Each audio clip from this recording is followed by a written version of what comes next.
we make a key for the Mini Cooper. So this is gonna be the FME BDC module.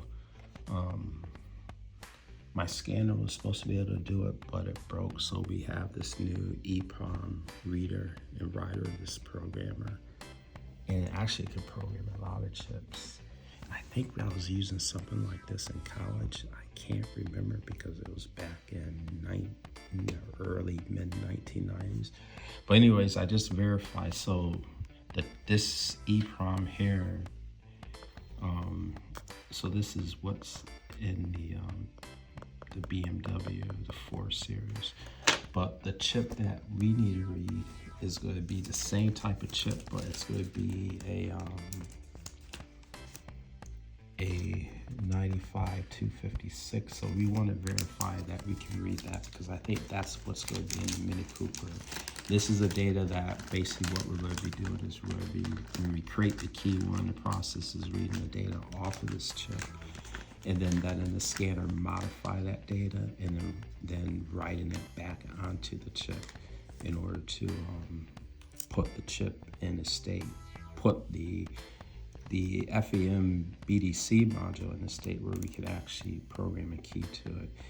And the most important part is backing up the data. So, getting a few backups, because if you screw up the data on this chip, then the customer is not going to be able to start their car. So very important, very, very, very important to get a backup of that data first before you do anything. But we can read on the 128, so let's try to read the 256 chip.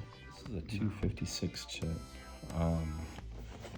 It's going to be similar. Let's see what we're reading here. So it's actually this chip here. So this is a spec. So what we're going to do here is we're going to find the specs here, and new chip, guys.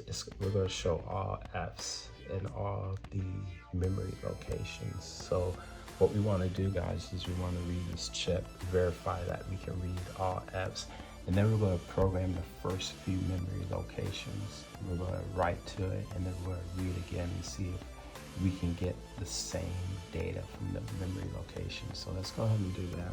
But the first thing we have to do, guys, is, so we have our adapter here. So this is a pin adapter. We're going to take this right here and we're going to connect this to this chip. Very important that the red wire is going to be on pin number 1. There's pin number 1.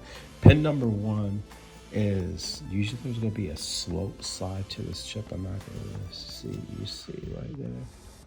Probably not going to be able to see it.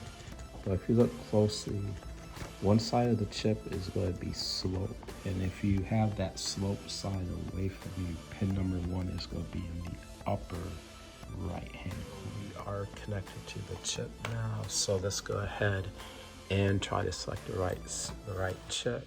So basically what we're going to do, we're going to click this here, guys. We're going to do a search. So we know this is the M95, but this is a 256. So we got the M95 256, and I think there's an R there. Okay, you see R, no, there, M95 256, we have the R.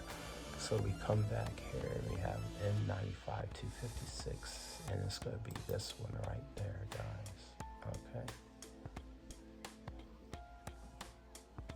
And then we're going to go ahead and select that chip. So the first thing we want to do, guys, is we want to read. We're going to read the data from this chip here. So let's go ahead and read the data from the chip, and we're just going to click the read button. And flash beep sound on. That's our chip. So let's just go ahead and read it. And pins detected pass reading flash succeeded. It looks like the reading has finished. So if we go back, we should see all F's, and that's what we're seeing. You see the addresses there? That's the address of the chip. And we're seeing all F's. If we go to the bottom, we're seeing all F's. So now we just want to write some data to the chip, guys. So let's go ahead and write some data to the chip. I guess we can write, what, 09. Now this is hexadecimal, guys, so anything, let's do 10, 20, 30, 40, 50, and let's just do,